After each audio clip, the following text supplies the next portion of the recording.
Hello बच्चों, Bihar state के जितने भी हमारे स्टूडेंट्स हैं और इसके अलावा और जो अदर स्टूडेंट्स भी हैं अदर स्टेट के, उनके लिए एक वैकेंसी आई है बिहार में।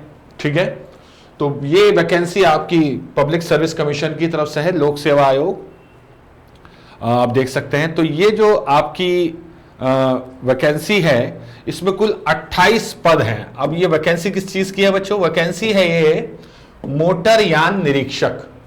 तो ये जो ऑटोमोबाइल्स होते हैं उनके इंस्पेक्टर बनते हैं। ठीक है, तो इनके टोटल 28 पद है, 28 पोस्ट। ठीक है, 28 पोस्ट। सबसे पहली बात, कोई भी आपको इंफॉर्मेशन चाहिए bpsc.bihar.gov.in पर जाइए, आपको यह नोटिस मिल जाएगा। इसको बहुत ध्यान से और अच्छे से पढ़ लीजिएगा। ठीक है, अब इनका ये कैटेगरी वाइज वो दिया है डिस्ट्रीब्यूशन। ठीक है, कि जैसे अनरिजर्व में 13 है और 35% जो है बच्चों महिलाओं के लिए है, तो 5 वैकेंसी इसमें से महिलाओं की होगी। इस तरीके से आप लोगों को ये डिस्ट्रीब्यूशन दे दिया गया है। ठीक है, अच्छा, आपकी जो इंपॉर्टेंट चीजें हैं वही मैं आपसे यहां डिस्कस करूंगा। लेवल 6 की ये वैकेंसीज हैं। ठीक है, लेवल 6 की। और शैक्षणिक योग्यता की अगर मैं बात करूं, 10th कंपलसरी है, आपको 10th पास होना ही चाहिए। दूसरा, स्टेट गवर्नमेंट से या सेंट्रल गवर्नमेंट से जो है एफिलिएटेड किसी भी स्कूल कॉलेज से, पॉलिटेक्निक कॉलेज से ऑटोमोबाइल इंजीनियरिंग में डिप्लोमा 3 साल वाला यानी कि फुल टाइम, या मैकेनिकल इंजीनियरिंग में 3 साल का डिप्लोमा आपका ये जरूरी है। ठीक है, इसके अलावा बच्चों इसेंशियल है, जरूरी है बच्चों कि आपके पास LMB यानी कि जो लाइट मोटर व्हीकल्स होते हैं, जैसे कि 4 व्हीलर कार होती है। ठीक है, और बाइक यानी कि मोटरसाइकिल का चलाने का लाइसेंस होना जरूरी है। याद रखना, लर्निंग लाइसेंस इनवैलिड हो जाएगा, वो नहीं माना जाएगा। ठीक है, अच्छा, सारे याद रखना बच्चों, यहां पे लिखा है अभ्यर्थी को डिप्लोमा प्रमाण पत्र निर्गत करने वाले संस्थान के केंद्र सरकार या राज्य सरकार से मान्यता प्राप्त होने वाले संबंधी प्रमाण पत्र संलग्न करना आवश्यक होगा। यानी कि कंप्लीटेड डिप्लोमा मांगा जा रहा है, उसके सारे सर्टिफिकेट मार्कशीट आपसे मांगे जाएंगे बच्चों, ये याद रखना। ठीक है, ऑटोमोबाइल इंजीनियरिंग के अलावा और मैकेनिकल इंजीनियरिंग के अलावा और कोई भी जो आपकी ब्रांचेज है मैकेनिकल की या ऑटोमोबाइल की, वो मान्य नहीं है। ये इंपॉर्टेंट पॉइंट है, याद रखना बच्चों। ठीक है, यानी कि सिर्फ ऑटोमोबाइल लिखा हुआ आपकी डिग्री में या मैकेनिकल, जैसे प्रोडक्शन इंजीनियरिंग के बच्चे हैं वो इसे नहीं भर पाएंगे, इसमें साफ लिख दिया गया है बच्चों। ठीक है, एज देख लेते हैं, अगला इंपॉर्टेंट पॉइंट एज होती है बच्चों, एज। तो 1 अगस्त 2025 को एज जो है कम से कम वो 18 वर्ष हो, 18 वर्ष हो, और अधिकतम 37 वर्ष हो बच्चों। बाकी कैटेगरी वाइज आपको पता है रिलैक्सेशन मिलता है, SC ST के लिए अलग से मिलता है। ठीक है, और जैसे आपका अनुसूचित जाति और अनुसूचित जनजाति के लिए 42 वर्ष कर दी गई है। इसके अलावा पिछड़ा वर्ग, अत्यंत पिछड़ा वर्ग या पिछड़े वर्ग की महिलाएं एवं अनारक्षित महिला भी, ये अच्छा है लड़कियों के लिए, अनारक्षित महिला को भी 40 वर्ष तक फॉर्म भरने की छूट है। ठीक है, ओके, चलिए अब बात करते हैं बच्चों, आगे बढ़ते हैं। और आगे हमारी जो इंपॉर्टेंट चीज है वो क्या होगी बच्चों? चयन प्रक्रिया, सिलेक्शन प्रोसेस कैसे है इसका, ये देखते हैं बच्चों। पहला पार्ट में बच्चों याद रखना, लिखित पार्ट 1 है, 2 पार्ट है इसके, एक तो लिखित परीक्षा और साक्षात्कार के आधार पर, यानी कि आपको वो इंटरव्यू होगा, रिटन होगा। अब रिटन टेस्ट के लिए 3 पेपर हैं बच्चों। पहला पेपर जो है वो जनरल स्टडीज का है, इसमें आपका अर्थमेटिक भी आएगी, फिजिक्स भी पूछेंगे, रसायन शास्त्र भी, वनस्पति शास्त्र, यानी कि कुल मिला के जनरल साइंस एक तरह से, ज्योग्राफी, हिस्ट्री, इकोनॉमी। ठीक है, और पॉलिटिकल यानी कि जो पॉलिटिक्स वो होती है पॉलिटी, वो पूछा जाएगा। मैट्रिक स्तर के 10th क्लास तक का सिलेबस है। इसके अलावा बच्चों इंडियन कॉन्स्टिट्यूशन, ठीक है, 5 ईयर प्लान्स हो गए बच्चों, इंडिपेंडेंस आपका मूवमेंट हो गया। ठीक है, करंट के जो क्वेश्चंस होते हैं, अंतरराष्ट्रीय पुरस्कार, वही जो आप जनरल स्टडीज में पढ़ते हैं वही आपसे यहां पूछा जाएगा। 100 पूर्णांक, इसमें नंबर लिखे गए हैं, नंबर ऑफ क्वेश्चंस नहीं लिखे गए, लेकिन हम मान के चल रहे 100 ही क्वेश्चन आएंगे। 2 घंटे आपकी जो है बच्चों इसकी ड्यूरेशन होगी करने की। जबकि अगर बात करूं सेकंड पेपर की, वो प्योर टेक्निकल होगा, या तो मैकेनिकल का या ऑटोमोबाइल का। आपसे पूछा जाएगा कि आप किस ब्रांच के हैं, उस पर टिक कीजिए, और उस पर टिक करने के बाद 100 क्वेश्चन का पेपर आपका यहां पर ये होगा। और इसका जो सिलेबस है वो बिहार स्टेट का जो टेक्निकल एजुकेशन काउंसिल है उनकी वेबसाइट पे जो सिलेबस होता है 1st to 8th सेमेस्टर, वहीं से इसके क्वेश्चन आएंगे। तो मान के चलिए जनरली वही वही होता है, जैसे इंजीनियरिंग मैकेनिक्स हो गया, स्ट्रेंथ ऑफ मटेरियल हो गया, इधर आ जाइए प्रोडक्शन इंजीनियरिंग हो गई, इधर आ जाइए आप RSC हो गया, IC इंजन, इसी टाइप के क्वेश्चन यहां से पूछे जाएंगे। जो जनरल सिलेबस होता है वही मान के चलिएगा आप लोग। थर्ड जो पेपर है ये इंपॉर्टेंट है बच्चों, थर्ड पेपर 100 नंबर का ही होगा, ठीक है, 2 घंटे में।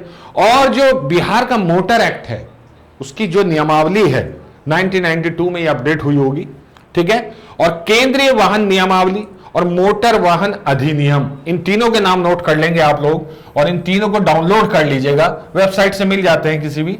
आपका बिहार मोटर वाहन नियमावली, मोटर वाहन अधिनियम, सन जरूर याद रखिएगा 92 का, ठीक है, और 98 का, ठीक है, और केंद्रीय वाहन नियमावली 1989। इन तीनों को डाउनलोड करके आपको पढ़ना होगा, यहां से आप लोगों से क्वेश्चन पूछे जाएंगे, और बिल्कुल सिंपल सी बात है। तो ये सबसे टफ पोर्शन होने वाला है बच्चों, याद रखना। पहला और आखिरी पेपर जो है बच्चों, first paper and third paper, ये दोनों ब्रांच के लिए सेम है, सिर्फ सेकंड पेपर में ही आपको चॉइस दी जाएगी। याद रखना है, there is no negative marking, कोई नेगेटिव मार्किंग नहीं है, ये भी याद रखिएगा बच्चों, कोई नेगेटिव मार्किंग नहीं है। अब बात करते हैं बच्चों इंटरव्यू की। तो इंटरव्यू के लिए बच्चों जो बच्चे आएंगे उसमें उनसे इंटरव्यू होगा बच्चों, ठीक है, और उसमें इन्होंने एक रिटन के लिए वो भी दे दी है कि कम से कम कितना परसेंटेज होना चाहिए, जैसे अनरिजर्व के लिए 40% है, ठीक है, पिछड़े वर्ग के लिए 36.5 और अत्यंत पिछड़े वर्ग के लिए 34, एससी और एसटी के लिए बच्चों 32 और महिलाओं के लिए 32% कम से कम मार्क्स अचीव करने चाहिए रिटन एग्जाम में, तभी आपको कॉल किया जाएगा, ठीक है। अच्छा, अब ये इन्होंने इंटरव्यू में डिस्ट्रीब्यूशन दिया है कि किस तरीके से आपका जो है इंटरव्यू में वो किस किस तरीके से इंटरव्यू लेंगे। तो सबसे पहले तो वो जो आपका जो रिटन हुआ होगा, प्रवेशिका होगी बच्चों, उसका 10%, यानी कि मान लीजिए आपके 300 में से कितने आए होंगे, 300 में से 30 नंबर तो आपके यही हो गए। समझ में आ गई बच्चों बात। दूसरा, जो आपकी टेक्निकल एजुकेशन है इसका भी कुछ परसेंटेज लेंगे। आपके डिप्लोमा में किसी के 70% होते हैं, किसी के 60, किसी के 85% होते हैं। तो देखो, जिसने मेहनत करी है डिप्लोमा में उसे फायदा थोड़ा ज्यादा मिलता है, ठीक है। अच्छा, अनुभव, अगर आपके पास कोई एक्सपीरियंस सर्टिफिकेट भी है, दिस इज वेरी इंपॉर्टेंट, कोई एक्सपीरियंस सर्टिफिकेट भी है तो वो भी आप लगाएंगे, ठीक है।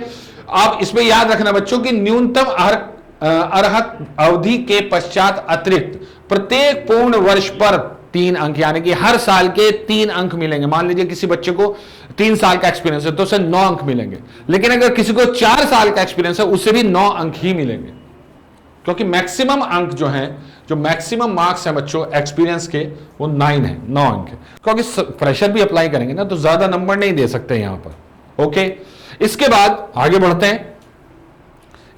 बढ़ते हैं, ऑटोमोबाइल इंजीनियरिंग या पोस्ट डिप्लोमा में विशिष्टता। देखिए, ऐसा होता है कि पीजीडीसीए करके होता है, पीजीडीएम, ठीक है, पोस्ट ग्रेजुएशन, मतलब पोस्ट डिप्लोमा कुछ आपने स्पेशल किया है automobile engineering, not in mechanical, उसके भी 6 अंक रखे गए हैं, ठीक है। जैसे फॉर एग्जांपल कोई बच्चे ने अपने स्टेट की रोडवेज वर्कशॉप में काम किया है और वहां पे उसने इंजन की ट्यूनिंग करना सीखा है, तो उसे उसके बिल्कुल मेहनत का बेकार नहीं जाएगी, नंबर मिलेंगे।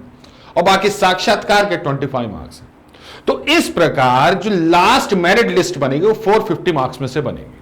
300 क्वेश्चन वो ये हो गए बच्चों, 300 क्वेश्चन के 300 नंबर वो हो गए रिटन के, और 150 नंबर ये टोटल यहां से आएगा, ठीक है, बनेंगे लिखित परीक्षा के 300 अंक, और बच्चों नियमावली के आधार पर साक्षात्कार के 125 प्लस 25 अंक।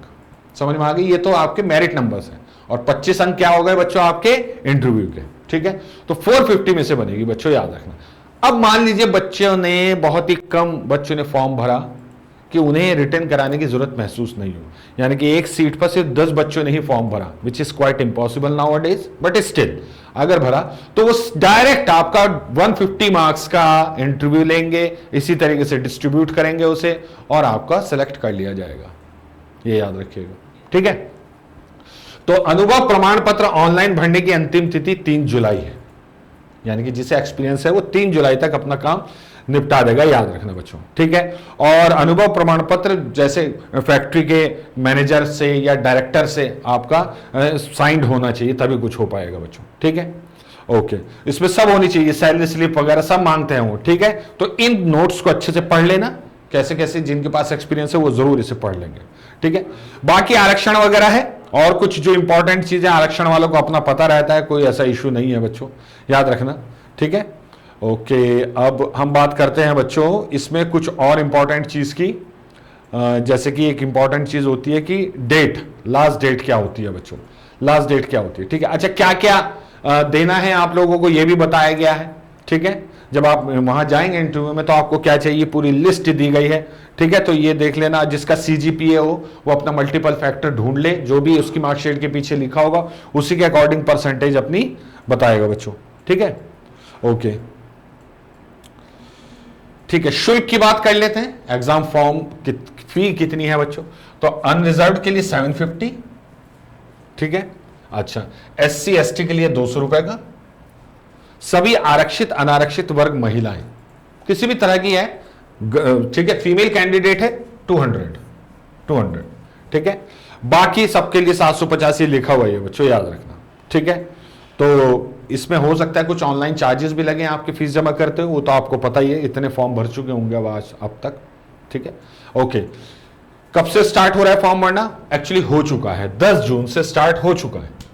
और लास्ट डेट क्या है बच्चों? वही 3 जुलाई, जब तक आपको एक्सपीरियंस का देना है बच्चों, ठीक है। ओके, तो याद रखना इंटरव्यू में आपको सारी चीजें हार्ड कॉपी में भी चाहिए होती हैं, ओरिजिनल भी चाहिए होती है, ताकि वो वेरीफाई करते हैं, इसे डॉक्यूमेंट वेरिफिकेशन कहते हैं, ठीक है। बाकी आप लोग इस पूरे, जो भी बच्चे फॉर्म भरना चाहेंगे वो ध्यान से अपना वो इस वेबसाइट पे जाके इस नोटिफिकेशन को पढ़ें, एक एक चीज को, OTR कैसे जनरेट किया जाता है, न्यू यूजर जो रजिस्ट्रेशन होते हैं उन पर कैसे होता है बच्चों, ये सारी चीजें आप लोग इसमें पढ़ लेंगे। इनको अच्छे से पढ़ लेना बच्चों, याद रखना, ठीक है। डिजी लॉकर में आपके सारे डॉक्यूमेंट जमा होंगे, वो कैसे होते हैं ये सब आपको यहां से पढ़ लेना है। फॉर्म भरने से पहले पढ़ लेना, क्योंकि बाद में फिर कुछ गलत हो जाता है तो वो ठीक नहीं हो पाता।